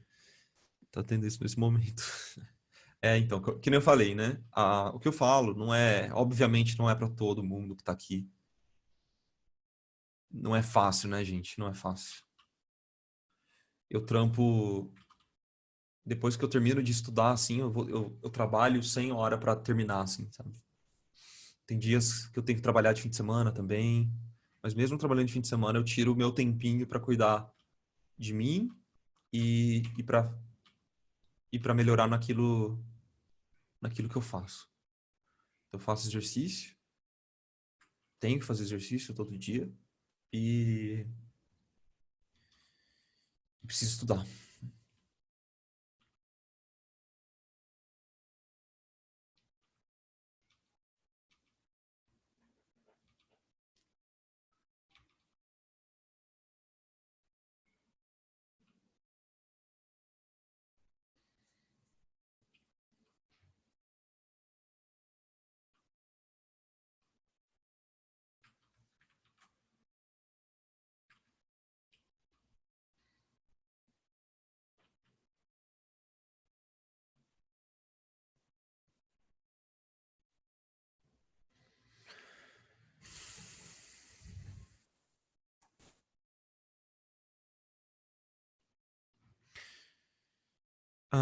Diogo, você me mandou uma mensagem privada. Não é pra eu ler, né? Então, em voz alta. Só pra eu entender.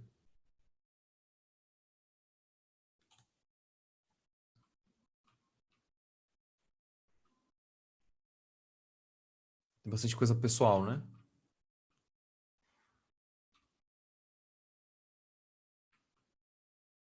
Beleza. Tranquilo. A Sully mandou aqui pra todo mundo. Vou ler. Aproveitando esse comentário, Marco, tive um período bem puxado em que eu estava trabalhando 16 horas por dia. Me esgotei muito. Não reclamando, foi algo necessário para um objetivo, mas acabei deixando de lado a prática do desenho. Agora, quando finalmente consegui tempo para voltar a estudar e praticar, eu sinto que eu esqueci ou perdi aquela praticidade que eu tinha antes. Então, eu acho muito relevante tudo que colocou aqui. Eu sinto a mesma coisa. Não se sinta sozinha de forma alguma nesse sentido, porque eu sinto exatamente a mesma coisa. Se eu deixo de estudar um dia, o outro dia é um inferno para mim. Eu vou sentir muita dificuldade. E eu trabalho com desenho, eu desenho o dia inteiro. Só que na hora que eu vou estudar, parece que eu tô fazendo outra coisa, sabe? Parece que é outra pessoa que tá na minha cadeira, assim. Um minutinho só, pessoal. Vou tomar mais água.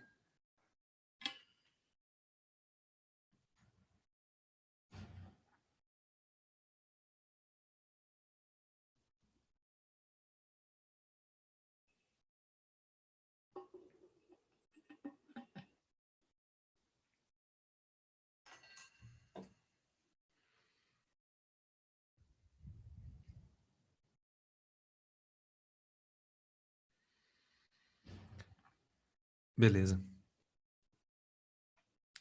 Eu li aqui sua mensagem, Diogo.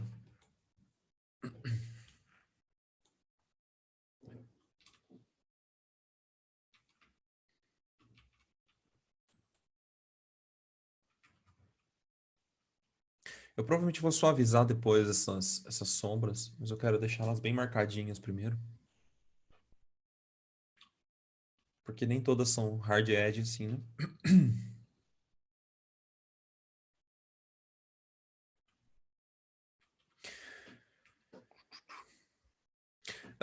Mudando de assunto 100%, é que eu me lembrei agora. Ô, Joviana, você tá por aí? Tô por aqui. Você participa daquele projeto Humanos? Eu acho que eu vi sua voz lá. Sim, Caraca, da quarta temporada?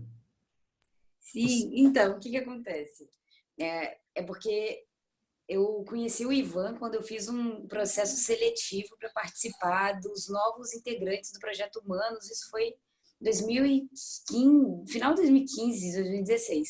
E aí Aham, era uma galera e a gente foi passando em várias etapas e fazendo as provas, sabe? E ao aham. mesmo tempo era um curso, só que você mandava o trabalho e tal, e ele avaliava e iam sobrando algumas pessoas, sabe? Sim. Aí eu fui fazendo mais porque eu queria melhorar meu storytelling, que eu tava numa vibe de fazer livro e mostrar meu livro, enfim. Aí eu comecei a fazer o negócio e eu fui passando, eu não sabia que eu ia passar tanto e cheguei até o fim. E cheguei no fim e falei, e agora, né? Cheguei no fim e sobrou eu e mais umas 5 pessoas. E aí a gente fez umas crônicas e uns projetos e ele falou, galera, então é esse o jogo final de vocês, a gente vai publicar numa temporada e tal. E aí ele publicou 2 trabalhos meus, uma crônica rapidinha que eu fiz lá no começo do curso, que eu não me sinto orgulhosa, e um outro que é uma merda mesmo. Ou se as pessoas, nossa, foi tão legal, você pensa, que bosta, mas tudo bem. Aham. Você só agradece e fala, obrigada, e acha uma bosta. E o outro foi uma história da minha avó e do meu avô, né? Que é esse daí eu me orgulho mesmo, que é uma parada que eu queria fazer para eternizar, assim, a história dela. Então, aí acabou que fez isso. Passou um tempo, o Ivan entrou em contato comigo e falou que você pode gravar a entrada do Projeto Humanos, do Caso Ai, Humanos. é isso mesmo. É essa entrada aqui, ó. Eu lembro de. Agora faz todo sentido, porque eu lembro, na época que eu tinha Facebook, eu lembro de ter visto essa questão da história dos seus avós. Eu já tinha visto isso em algum. Uhum, Então eu lembro do nome, sabe? Mas era tudo uhum. meio. Na minha cabeça, meio turvo, sabe? Tipo, será que era Projeto Humanos mesmo? São muitas jovianas por aí. Não, não, porque eu não lembro exatamente qual era o podcast que você tinha feito essa parada, né?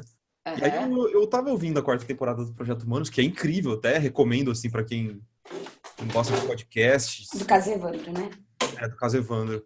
Documentário, assim, é um documentário em forma de podcast, que é um negócio maluco, cara, é muito doido. Eu tô ouvindo ainda, tô no, tipo, eu tô Uhum. no meio do segundo episódio.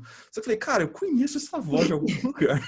Sabe que é inacreditável você ter falado isso? Porque o meu namorado ouviu e não identificou. Meus Sério? melhores amigos ouviram e não identificaram. Minha mãe ouviu e falou assim: Nossa, Ô, legal. louco! Mamãe, então, sou eu. Quê? Não. Ninguém identificou, sabe? Nossa, nada a ver com você. Não, obrigada. Então, ninguém identificou. Eu gravei várias coisas. Eu gravei esse, gravei umas narrações. Eu sempre tô aí gravando umas narrações do Projeto Humano. Gravei uma carta. Sabe aquele da Síria? Que foi antes, acho que foi o 3. Eu não Ah, lembro não, eu não mais. ouvi, eu não vi nada antes. Eu Ah, comecei por então tá. esse já, pela quarta, porque todo mundo fala, né, do caso Evandro. Ah, é? Nossa, eu tô muito por fora disso, mas eu tô ouvindo, mas sabe, tô meio aleatória das redes sociais. Mas aí eu gravei uma carta também nesse outro da Síria, que era Querido Adam, eu acho. Acho que foi a primeira coisa que eu gravei. Aí vira e Aham. mexe eu tô gravando umas narraçõezinhas, mas inacreditável. Você foi a primeira pessoa do círculo aí, de pessoas que me conhecem, ouviram minha voz em algum lugar, que falaram que sou eu. Ah. Eu não sei por quê, cara. Me veio uma coisa, eu falei, cara, eu acho que é, porque é muito parecida a voz, sabe? Tipo. Obrigada, Marco. Sinto que eu não sou mais bipolar, isso já é um sucesso. Mas legal. Pô, parabéns de ter participado desse projeto, então, porque é É realmente. muito massa, né? Não, eu ouço muitas pessoas falando desse projeto e só de estar junto ali, de ter participado de alguma forma, eu acho muito massa, assim. Pra mim é realmente uma coisa única que eu vi no podcast, né? Eu acho bem diferente de tudo. E eu ouvi outras. Eu só ouvi esse caso Evandro. Eu já tinha ouvido algumas pessoas indicando e tal, mas eu só fui ouvir mesmo quando um outro canal que eu acompanho, chamado Mimi Mídias, não sei se vocês já ouviram falar. Eu gosto bastante desse canal no YouTube. Eles comentaram sobre esse podcast, falaram super bem. Eu falei, pô, se eles estão comentando, eu preciso ouvir. Aí eu comecei a ouvir e fiquei maluco, assim, cara. É muito da hora. É bem legal. Eu acho que podia ser um pouquinho mais curto alguns episódios, assim, mas eu já não estou mais participando, porque antes a gente recebeu o material do caso Evandro, eu e os 5 participantes, a gente recebeu meio que o piloto, assim, e o Ivan falou, olha, depois do treinamento, né, dá uma olhada aí com as coisas que a gente estudou, vê qual é que vocês acham, o que vocês acham do storytelling e tal, porque tem muitas técnicazinhas, sabe, do tipo, Uhum. tem que ter um cliffhanger a cada 1 minuto e meio, você tem que contar um negócio, descrever e ter um punchline, sabe? Ah, Então que tem um monte doido. de bobeirinha, assim, pra você prender a pessoa, sabe? Então, só nos primeiros, acho que no primeiro e no segundo episódio só que eu dei pitaco, depois não mais. E foi muito doido, porque depois que acabou o treinamento, né? Aí ele falou, então agora nós vamos produzir várias histórias, uma parada super jornalística. Eu falei assim, gente, mas eu só queria desenhar uns negócios e agora? Aí eu fui falar com o Ivan, eu falei, então, Ivan, eu não quero participar ativamente de produção de podcast, mas eu tô aí para as narração que deve e aí ficou isso, mas bem legal mesmo. Da hora. É, massa. Deixa eu só. Ah, mas é legal. Então eu acertei. Eu tenho ouvido bom. Fiz modéstia à parte, assim, eu tenho ouvido bom. Você acertou, Marco. Da hora. Deixa eu só ver aqui os comentários. Manda o link pra ouvir. É esse mesmo, projetohumanos.com.br. É a quarta temporada. É um caso de assassinato, assim, horroroso. Então, se vocês têm estômago fraco, eu nem recomendo, mas é um documentário, né? São coisas que aconteceram mesmo. Bem doido. Ah, gente, achei que o encontro fosse às 8. O que aconteceu nessa uma hora? Alguém pode me situar? Estou perdido. Iago. Cara, aconteceu bastante coisa. Assim. A gente foi de 8 a 80, assim, literalmente, nessa live. A gente falou de muitas coisas, então eu realmente recomendo que você veja a gravação, tá? Porque não foi só isso aqui, não. A gente comentou muita coisa, tá? Então, galera, os meus encontros nunca serão às 8, tá? Até pra galera que eu já vi muitas pessoas chegando às 8. Nunca, os meus encontros nunca serão às 8. Lembre-se disso. Porque eu sou velho e eu durmo muito cedo.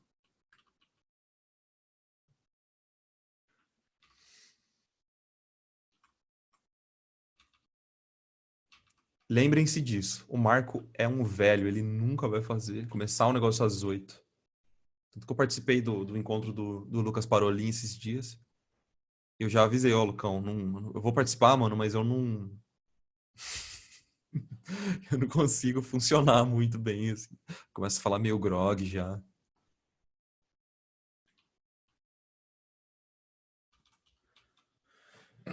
Certo. Então, temos aqui as duas áreas de sombra e luz separadinhas. Agora eu vou criar um pouquinho de meio tom.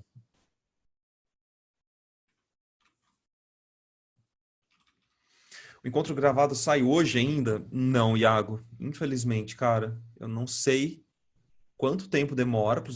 Até se alguém souber, por favor, me fale aí. Mas eu sei que não é tão rápido assim. Porque tem todo o tempo de processar o vídeo pelo servidor do Zoom. E aí eu acho que a Mari pega e joga no Vimeo, alguma coisa assim, aí põe lá na plataforma. É um trabalhinho, não é manual, é meio manual, não é nada automático.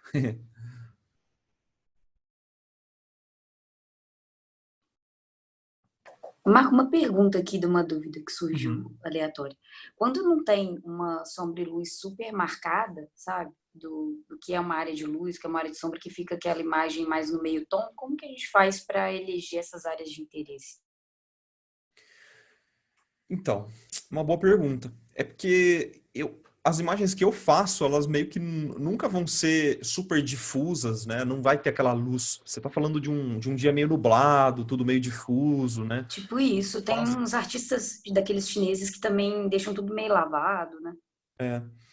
Então, nesses casos, a diferença é, para mim, né? Eu vou tentar supor aqui, que eu não sei porque eu não produzo esse tipo de imagem.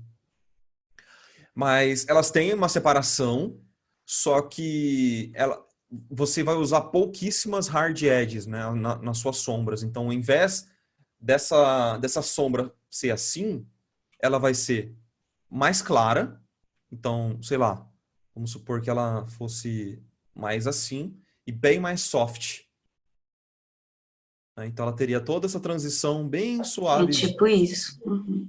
E aí, o que acontece? Nas pinturas chinesas, uma coisa que eles fazem bastante é colocar a occlusion muito pequenininha. Então, as occlusions, então, seria essa sombra assim, com occlusions muito, muito, muito pequenas. Então, e muito escuras também.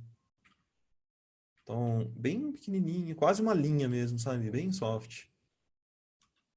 Então, isso gera aquele efeito meio suave. E aí essa sombra, provavelmente também, se fosse, né, um dia de luz bem difusa, ela... Deixa eu só pegar aqui. Ela teria uma bouncing light também. Então, a única coisa que você ia realmente ver marcada seria uma core shadow, sabe? Os contrastes seriam menores, né? Eu acho que se eu fosse produzir uma imagem assim, provavelmente essa seria a minha solução, tá? Aham. Uma bouncing light vinda por baixo, sabe? Bem suavezinho. Talvez fazer o contraste na cor também? Não sei. Porque eles têm aquelas microcores, milhões de cores. Então, aí depende muito do processo de cada artista. O que eu já vi muito é que eles vão travar a luminosidade, né, da sua cor e você vai colorir essa luminosidade. Então, o valor vai ser o mesmo, mas você pode criar variações, por exemplo, vou criar Para não variações. mudar o valor, assim. Isso, exatamente. Então, ó, vou selecionar esse valor aqui, eu vou variar nos tons, ó, tá vendo? Eu vou... Só para dar um exemplo, né? Ó, tá vendo? Só que Uhum. isso aqui eu vou colocar em escala de cinza agora, ó. Tá. Porque eu sempre mudo o valor quando eu vou tentar fazer uma parada assim. Então, se você quer fazer isso, Jovi, eu realmente recomendo que você utilize o Lab Slider. Porque o que é muito legal do Lab Slider? Isso aqui é do Colorus, mas o Photoshop tem também, modo cor. Ah, eu tenho esse Chorus, nossa, eu amo ele Você profundamente. tem ele? Então, nos Tem. sliders, coloca o Lab Slider e tenta fazer isso. Trava o valor, que é o L, e tenta variar só no A e o B.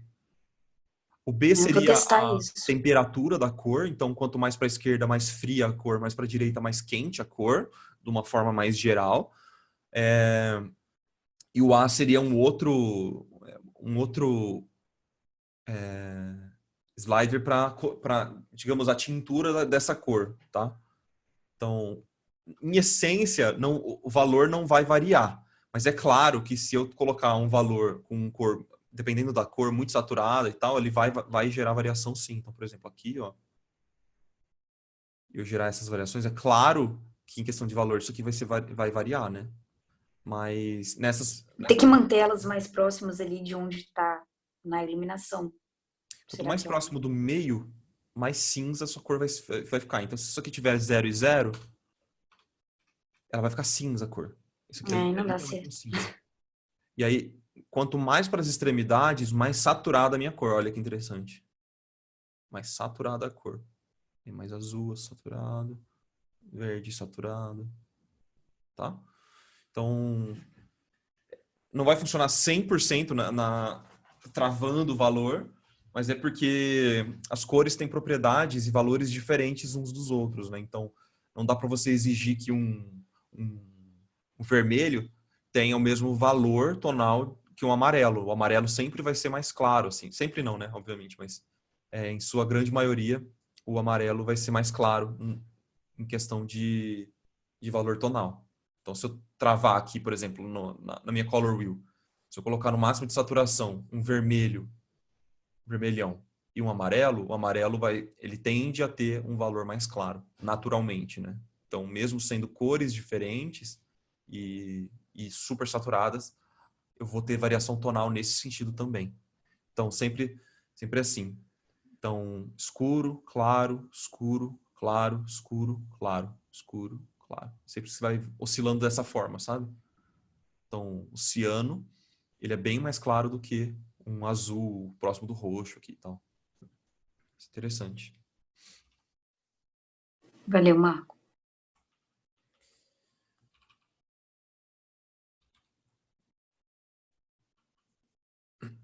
Então, vamos continuar aqui.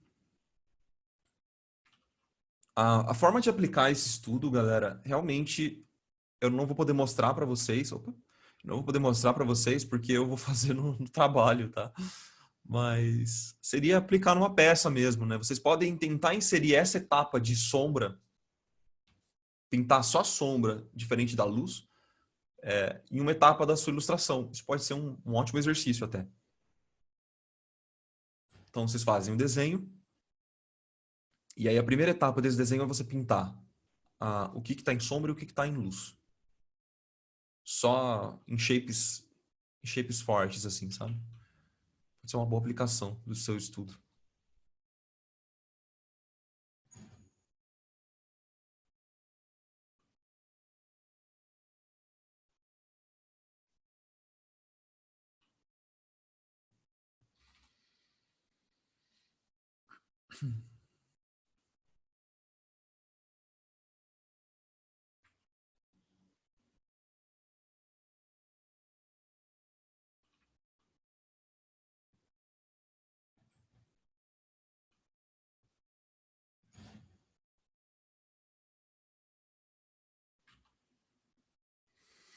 Então, esse encontro acontece hoje, amanhã à noite, a gravação fica no ar? É isso, Diogo?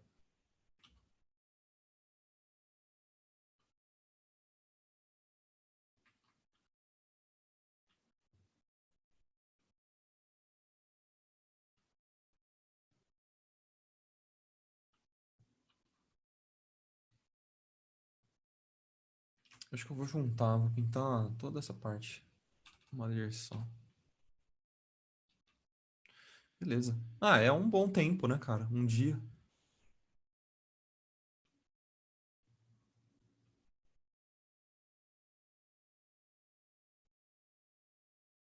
Justo.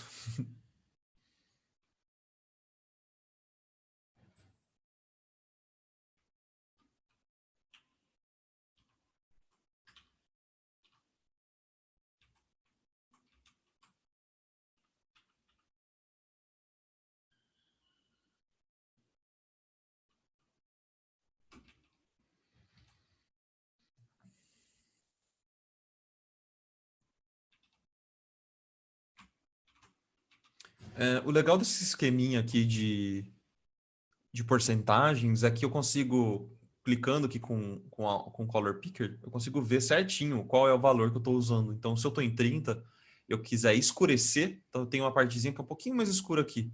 Eu sei que eu posso usar o 20. Tá bem mais fácil de achar dessa forma.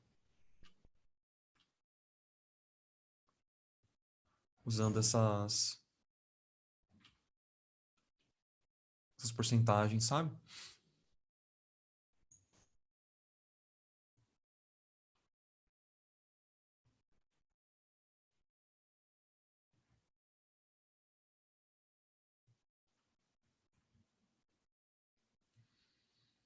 Para pintar a luz, acho que 80 tá legal já.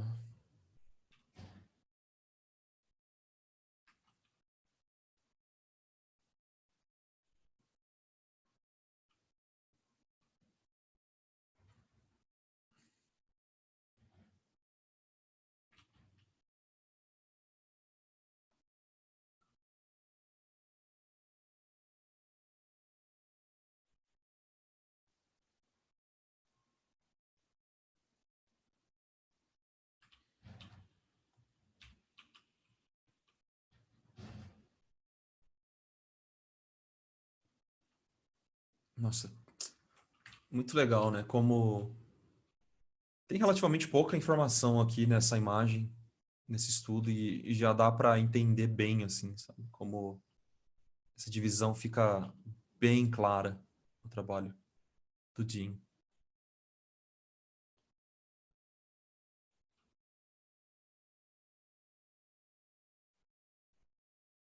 Ah, e, obviamente, não precisa ser só com o Jim Cornwell. Ele é um exemplo que é bem evidente, né? Então, quando eu faço esses estudos, eu quero que seja de uma forma bem evidente, bem clara para mim, né? Que essa separação fique super, super óbvia para mim. Mas eu recomendo que vocês procurem nos artistas que vocês curtem, sabe? Eu, por exemplo, eu gosto desse Tufu. Então eu tento entender no trabalho do Tufu se ele faz isso também. Talvez numa escala menor, mas ele faz um pouquinho, percebe? Olha essas áreas de sombra, como ele também simplifica um pouquinho, né? Meio que um valor só, não tem muitas variações de tonalidade na sombra. Olha que legal, né? Eu gosto bastante desse artista, me inspiro muito nele para fazer peça do Hearthstone. Ah, aqui também, apesar de ter poucas áreas de sombra, né? Dá para ver bem nessas sombras projetadas a simplificação de tons. Olha, ele não coloca detalhe, percebe? Em pequenas coisinhas eu percebo. Olha esse joelhinho que bonitinho, né? Essa batata da perna. Meio que tudo numa mancha só. Isso é legal de perceber. Tá vendo, ó? Como a perninha dele é uma coisa só também. Ele com certeza pintou, dá até pra ver mais ou menos. Se vocês verem depois essa imagem, dá até pra ver que até deveria ter um pouquinho de informação, ele foi e tirou a informação, né? Todo esse rostinho desse personagem aqui, ele tirou a informação. Muito legal.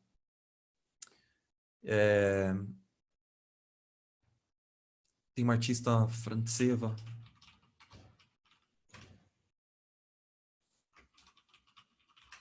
Alexandra Franceva. Ela também é muito boa nisso, assim. Muito boa mesmo. Ela é, ó, tá vendo? Dá pra ver também claramente essas áreas de sombra bem separadinhas. Nesse caso é bem mais sutil, mas ó, um shape só. Ela é muito boa, essa artista.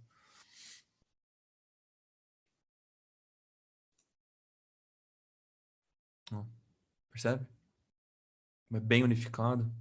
Se fosse eu, provavelmente eu teria feito várias coisinhas assim, de forma desnecessária.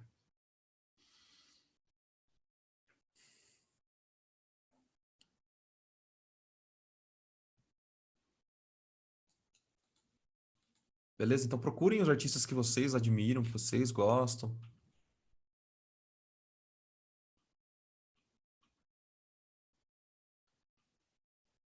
Eu não quero necessariamente que vocês tenham as mesmas referências que eu, tá?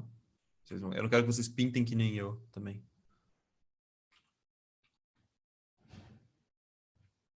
Cada um aqui vai achar um jeitinho legal de pintar, de se divertir com o desenho.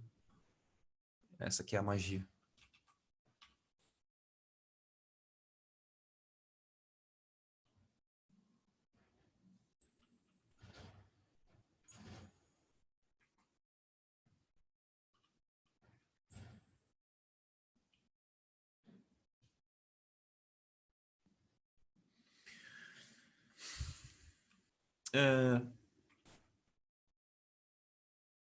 Voltando um pouquinho o que a gente estava conversando antes sobre Panaceia e tal. Essa parada que eu acabei de falar, acho que é muito importante também, sabe? Criar esses mini desafios para que vocês não percam o gás, se divirtam com os estudos e tal. Vocês têm algum método que vocês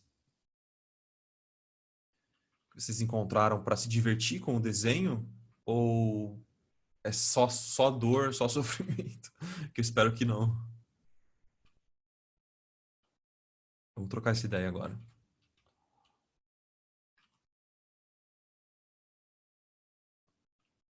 Vocês se divertem com o estudo ou não?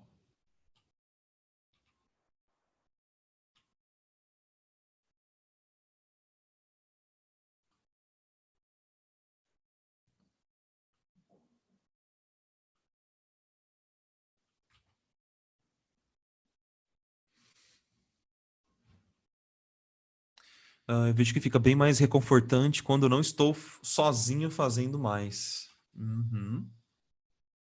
É aquilo que eu falei, né, Diogo, de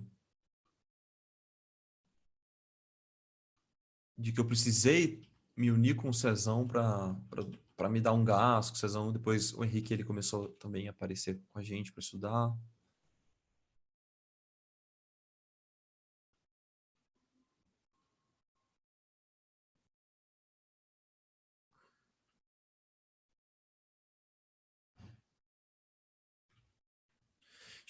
Cheguei agora, mas já respondendo, ainda estou procurando o jeito de sofrer menos.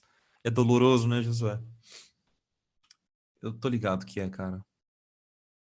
Mas não precisa ser, sabe? Não precisa. Acho que a gente acaba... A nossa cabeça acaba gerando mais preocupações do que o necessário, né? Então, eu acredito nisso, sim. Realmente. De que a gente acaba dificultando mais as coisas. E no meu caso, bem pessoal agora falando, eu acho que eu tenho alguns impulsos que não me deixam pensar de forma positiva a todo momento. Então eu preciso realmente me controlar para não deixar a peteca cair, sabe?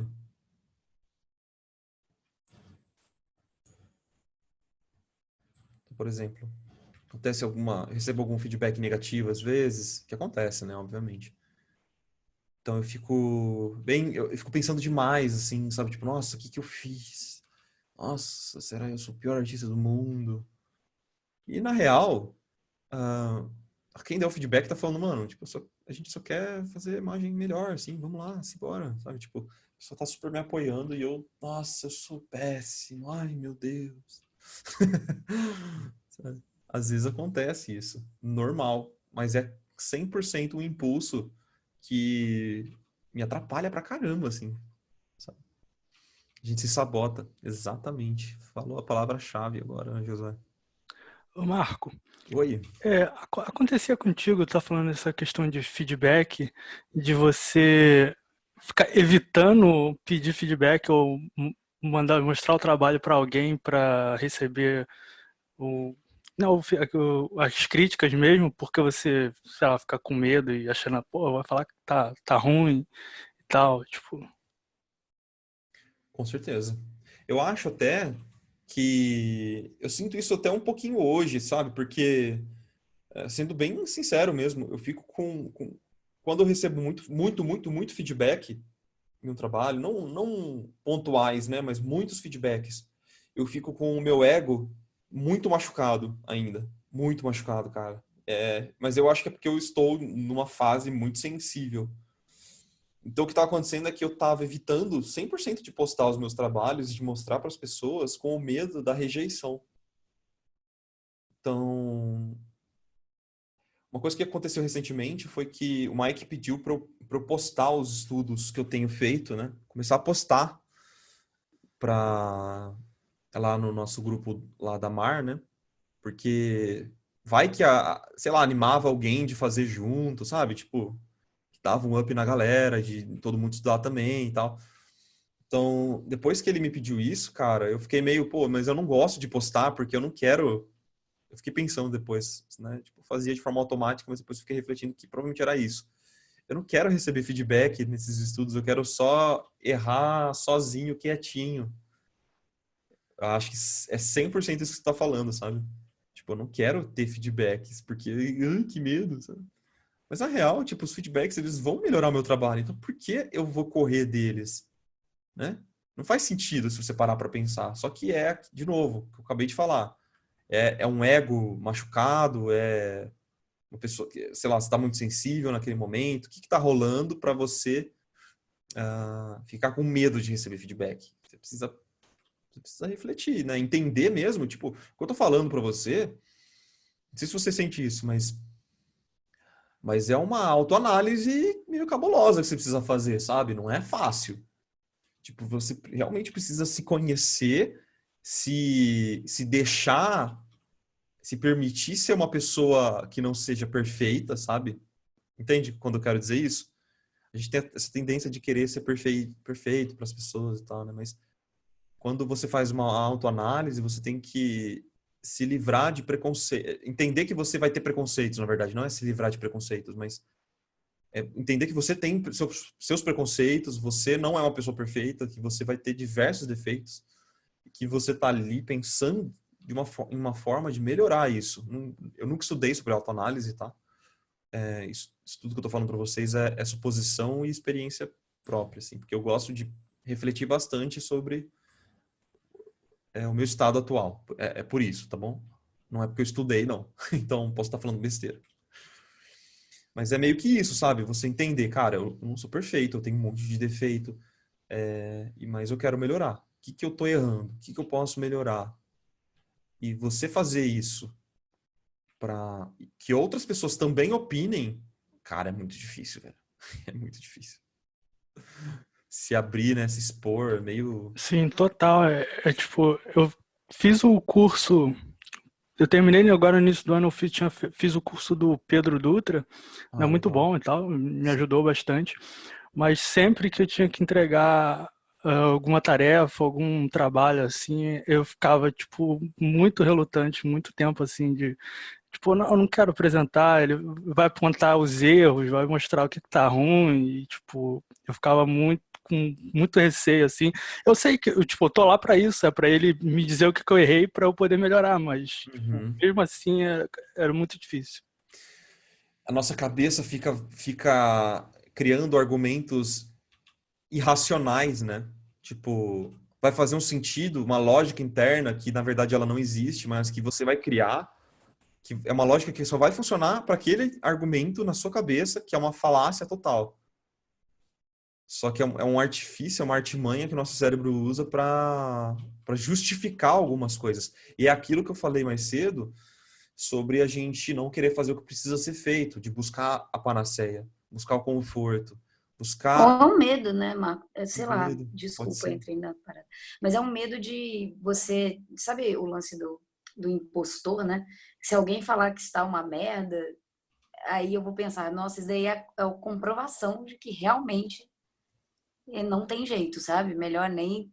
E aí a gente fica tentando. É ridículo, isso é um loop mental todo distorcido, mas eu acho que isso acontece várias vezes comigo, pelo menos. Mesmo eu tendo noção de que ele é distorcido, isso acontece. Que Uhum. é você receber um feedback sobre pontos negativos de algum trabalho, alguma coisa, ou que você tem que melhorar, e aí você fala assim, nossa, eu sou muito ruim mesmo, sou uma merda, e isso te joga num looping de eu não sou bom, logo nem devia tentar. Logo, se eu fizer uma coisa e tentar, daqui a pouco eu vou receber esse feedback de novo, porque eu realmente sou uma merda. E aí a gente não quer entrar nisso, então é melhor nem mostrar, sabe? É Exato. muito doido. Não, e tipo, eu acho que eu tenho uma pequena diferença, assim, na minha cabeça, de que pela exposição que o Iconic acabou me dando e tal, eu acho que as pessoas, na minha cabeça, né, eu acho que as pessoas criam uma imagem muito diferente da que eu sou mesmo, sabe? E que não é benéfico de jeito nenhum para mim, para minha evolução. Porque eu acabo gerando uma mentalidade de que as pessoas têm uma expectativa sobre o meu trabalho e sobre mim, que ela não condiz com a qualidade real do meu trabalho, e que por isso eu não vou produzir mais nenhuma peça, eu vou parar de produzir, tipo, vou sumir e as pessoas não vão perder aquela expectativa de mim. Claro que eu tô falando uma coisa que passa pela minha cabeça e que não faz sentido, né? Tipo, A expectativa é ver os artistas errando muito para que a gente se sinta confortável para errar, assim, na verdade, essa é a expectativa. exato. Não, e isso eu só fui perceber quando eu fiz as lives, né? Nas lives eu tava nu ali, praticamente. Eu tava, assim, despido de artifícios, né? Não, nunca eu tava pelado na live, mas de artifícios, né?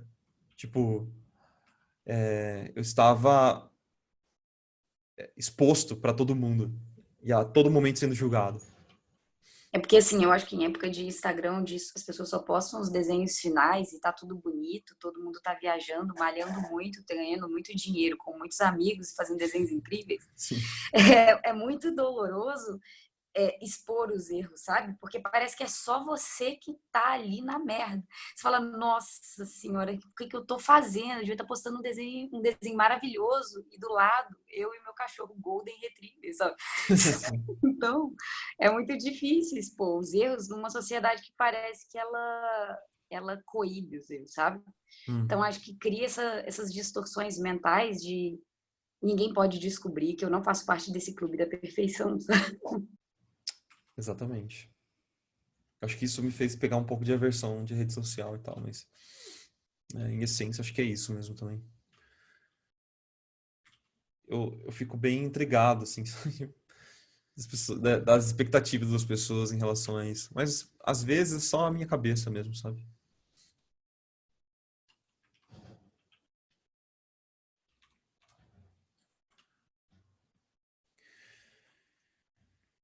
Bom, acho que seria isso aqui o meu estudo para essa imagem, pessoal. Vocês percebem como dá para chegar num resultado rápido, tendo como base a sombra bem definidinha, bem marcadinha? Isso é legal de fazer, né?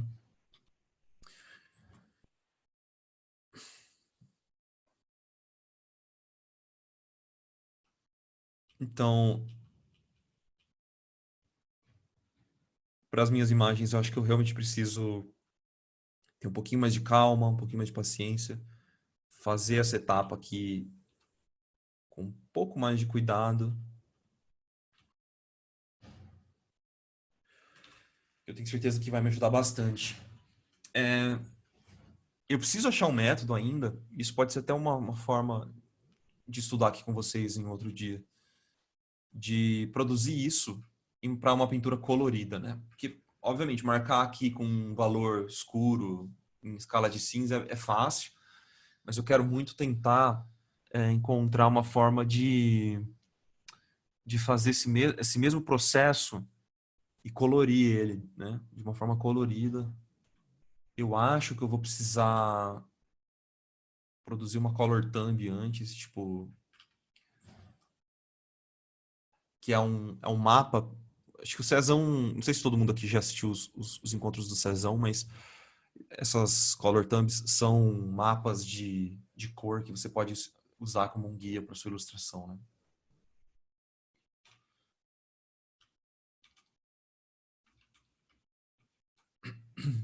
Talvez se eu tiver um mapa de cor, esse processo seja bem mais fácil de fazer.